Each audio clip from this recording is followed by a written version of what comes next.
Hi, how you doing? And welcome back to a video on the channel. What we have for you today is our wildcard video going into game week 8. And before we get started, I just got to say thank you so much for all the support in the last wildcard video, especially. It is the third most viewed video of the entire channel's history, which was awesome. And the support on the channel in general has just been great since the start of the season. So thank you so much for that. Hopefully, we can keep it going with another good wildcard team here. So let's get into it. So we're going to start with our team, and in goal, I've gone really cheap. As you can tell by the title, we're trying to fit in a lot of big hitters here, so there are going to have to be areas where you need to sort of cut funds and save money. I think goalkeeper is absolutely one of those that you can do that in because there's just not that many clean sheets, at least consistently, knocking around the Premier League. So I've gone with Turner and Areola, who probably are the two cheapest starting goalkeepers for their team. I think they rotate really well as well. So, for instance, this game week when West Ham play Newcastle, Forest play Crystal Palace, and then when Forest play Liverpool, West Ham play Everton at home. And there are a couple of game weeks where both have good fixtures as well. And I think you could just make a decision at that point as to which one you prefer. But yeah, no more needs to be said on the keepers. We need to talk about the defence because, as you can see, when that comes on the screen there, it stands out that we've just gone all in on Newcastle and Brighton. And I know what you're thinking. Brighton just conceded 6, but once they get past the Liverpool and Man City games in the next couple of game weeks, they've got Fulham, Everton, Sheffield United, and Forest. And I just think everyone's got a Stupinan. I wouldn't panic sell with Stupinan. I think he is someone that does still have attacking threat. Um, and I know Brighton's clean sheets aren't quite there, but they're very unlikely to not keep a clean sheet all season. And I do think against teams like Everton and Sheffield United, you might even include Fulham in that. The clean sheets are going to be easy to come by rather than the difficult fixtures that they've had so far this season. In terms of Newcastle, I think Lascelles might be the best value defender in the game if Botman is out for maybe 1 or 2 months. Double check that this week before you commit to it. But I do think that Lascelles will start if Botman is out. And at 3.9 million, that's just fantastic value for a Newcastle defence. I mean, you might want to transfer out maybe like Burn or Trippier, but I just think Newcastle are that sort of streaky team that can get on good fixture runs and keep consecutive clean sheets. They have had a tough start to the season, and now they're coming out of that and starting to play even better. Trippier himself is getting more assists, which bodes well. He is quite expensive, but we will discuss how we could possibly, save money if you don't want a Newcastle triple up later in the video. So into the midfield we go, and I've decided to put Saka in the team still. I know Arsenal have a bit of a mixed fixture run moving forward, but Saka is someone that is scoring consistently throughout the season, and that's what you want is those consistent points. I think people start chasing points, you know, getting in players that have scored well in the previous week, but there's not really much evidence to say that they can score consistently.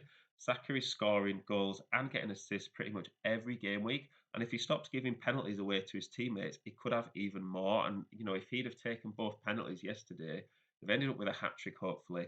And we'd be all talking about how Saka is a must get in. Son, I think you could swap him out for Madison, but Son spearheads that attack for Spurs. And I think the Spurs fixtures just look really good over the next few game weeks, especially. So I think Son is someone that you can get in, but if you were struggling to fit in them all in with the price, I think Madison would be a good alternative. Diaby is a great swap in if you've got Mbuemo in your team. I think pretty much the same price. I think Mbuemo's dropped to 6.8, Diaby's 6.7. But Diaby's upside just looks awesome, to be honest, from an attacking point of view. I think Wolves, West Ham, Luton, Forest, Fulham, and Bournemouth, 6 out of the next 7 game weeks for Aston Villa. So whilst Diaby might be a potentially streaky player, he does get regular returns. He got 2 assists yesterday, but before then, he's been getting single goals and assists. I think he did get a goal and an assist in 1 game week together as well. And Villa are scoring goals, so I think you need to get in their best attacking players. So Salah was unlucky last night not to get an assist. I think he would have got an assist for the disallowed Diaz goal. Um, but I do think he is someone that is worth the money. Speaking of consistent scoring, you can put Salah in there. I think yesterday might have been the first, maybe the second blank he's had all season. So whilst you got the price, you are paying for those guaranteed returns. If Liverpool score, Salah probably will be involved somehow. On the bench, we've got Chukwuemeka. I think he's super cheap, obviously, and like we said, you've got to find funds from other places if you want to get a lot of premiums in. But he did score earlier in the season, and he has been injured, so he was starting at the start of the season before he got that injury. So it'll be interesting to see if he does starting for Chelsea again. At 4.3 million, it's really low risk. So I think, if you were going to get a Chelsea player in your team, he'd probably be it. Someone that could be playing, but it's not going to tie up loads of funds.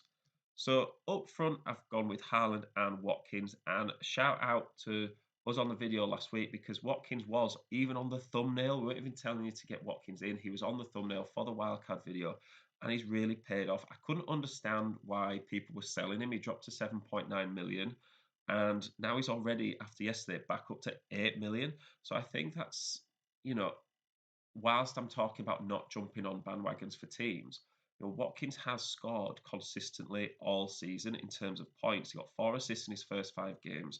We've already talked about Villa's games moving forward, and now he's also got, I think he's got 4 goals and 6 assists so far this season. So he's clearly involved in the Villa attack. We're also gone with Haaland. I just see no reason to not get him in. I know he blanked yesterday, and people will be saying, "Oh, if you captain Watkins, you would have got a lot more points." But I think Haaland is just in there to set and forget in terms of captaincy. I just don't really see a reason not to get him in. I know he's really expensive, but just in terms of ownership, I just think it's too high risk to take him out to spread the funds elsewhere. And our final bench player is Mbama here. He's not really playing for West Ham, but I do think like we said, we need to go cheap with the bench. And the overall team rating on Fantasy Football Hub, shout out to them, is 93%. So I'm assuming that's a bit lower than we would like because of the cheap players that we've got in to counteract the premium players. But really, it's not necessarily about the percentage because I think this team moving forward looks really good. I think as long as you're in like the sort of the 90s for a team rating, I think you're doing absolutely fine because, like we can see, some players can perform one week and others might drop off. So the value is 100.6 million. So obviously that's above the 100 million that we would like or that people might necessarily have in their team. But this is from scratch. So if you've got players like a Stupinan, Saka, Haaland already in your team, you might already have Son in your team. That's going to be a lot less because this is their price value as of now. You probably got them in at a cheap price. I think, instead of someone like Trippier, maybe you could get a second Spurs player in. Spurs have Luton, Fulham, Palace, Chelsea, and Wolves in the next game week. So there are ways you can save money. We've already talked about dropping Son to Madison if you are struggling for transfer funds. And maybe you don't even want, to save transfer funds. You maybe want to spread them out and upgrade your team elsewhere. So that's what we're talking about in terms of the strengths of the team. It's easy to move off from certain players like Son, Trippier, because they are so expensive. You've got Salah as well in your team. They don't get any more expensive than them. So if you have got the most expensive players in your team, if there is an injury, you can quite easily upgrade your team within 2 transfers because you transfer off Trippier and you might upgrade. Say if Botman's injury is not too serious, you might upgrade Lascelles to somebody else to get him out of the team to ensure you've got players playing.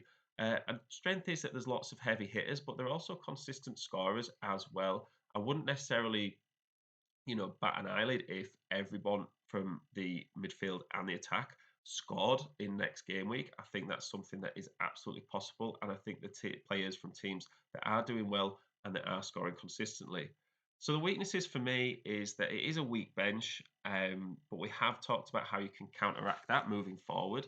I think you also just need to ride out Brighton for a couple of weeks as well. That's what we've sort of said in terms of their next couple of fixtures. But after then, I think everyone will start wanting to get Brighton players in again, and you'll be ahead of the game. So let me know what you think of the team. Is there anyone that I've missed out? Thank you so much for all the support as well. Please do like and subscribe if you are new round here. It's greatly appreciated. Good luck in this next game week if you are wildcarding, and I will see you in the next one.